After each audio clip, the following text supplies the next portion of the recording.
minute is up. Let's invite our final contestant for today, Peter Tham. So the title is the success triangle. The success triangle, Peter Tham. Over to you.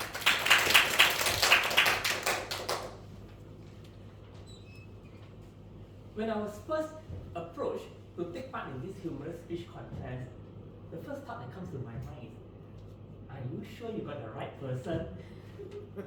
You know, after all, I'm an accountant. The guy who you come to when your accounts don't balance, right? Not one who can crack jokes and make people laugh. Now seriously, raise your hand if you think Peter Tham, the accountant, can be humorous. Raise your hand. Wow, so many of you! God bless you! That's so hard. But for the half of you who did not raise up your hand, I also proved my point. Now don't worry, today's speech is not going to be technical. I'm not going to ask you to use a calculator, neither am I going to ask you to define EBIT. I mean, sorry, I mean triangle. Sorry. But I can see some of you already thinking, Googling in your head, what is this EBIT thing? Since I touched on it, let me explain. EBIT stands for earnings before interest and tax. Okay? Alright, now that I've got it out of the way, let's go back to the triangle. The success triangle. Mastering the success triangle is the key to your success in life, in anything and everything. Like for you guys who have to explain to your wife why you need to get a Mercedes when you just bought a BMW. So the first part of the success triangle is internal communication.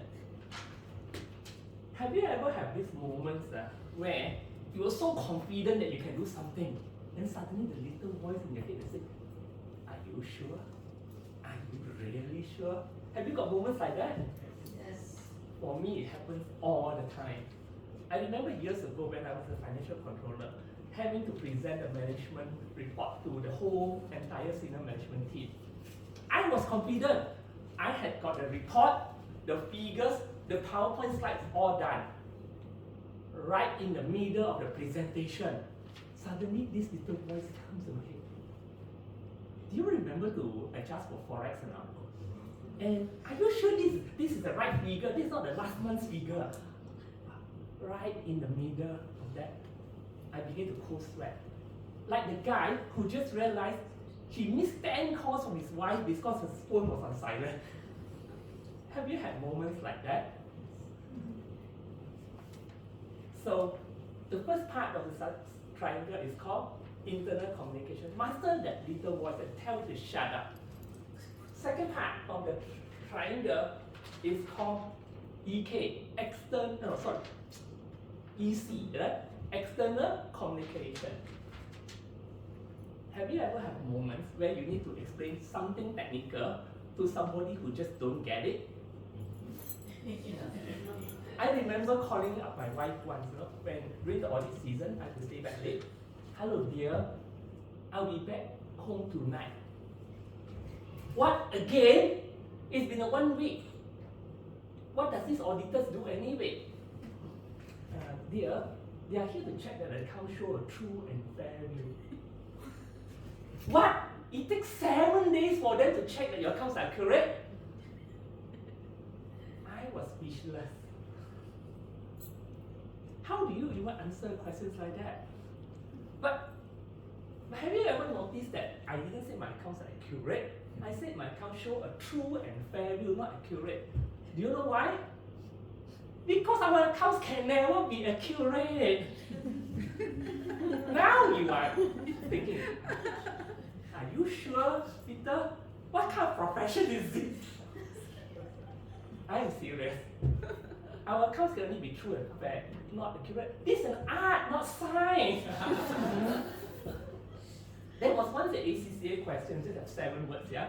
What is true and fair view? 20 marks, 3-hour paper, 20% of 3 hours is 36 minutes. Writing 3 pages on what is true and fair. How can you do that, right? For me, I will first define what is true. Then I will define what is fair. And then I will debate. The accounts must show a true and fair view, not true or fair. True and fair. For the accounts can be true, but not fair. you will fail the test. The accounts can be fair but not true, and you still fail the test. So the accounts must be true and fair, not true or fair. Now, I see that you are confused. Yes! I did my job!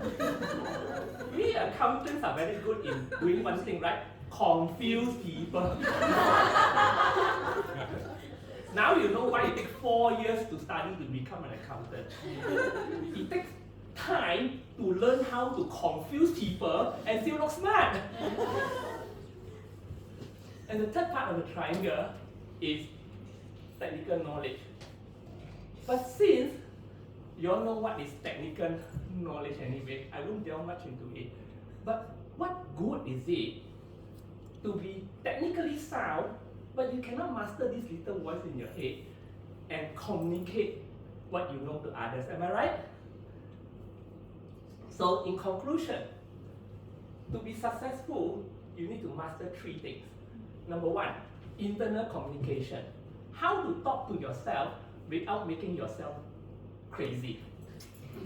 Number 2, external communication. How to talk to others without making them crazy. And third, technical know-how. Keep on learning, for there's no end to learning. And you still fail, blame the auditors. You know why?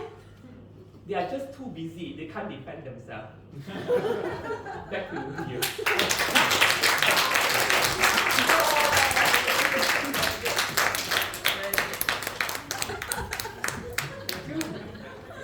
Let's observe a movement of silence until the chief judge and the parent of the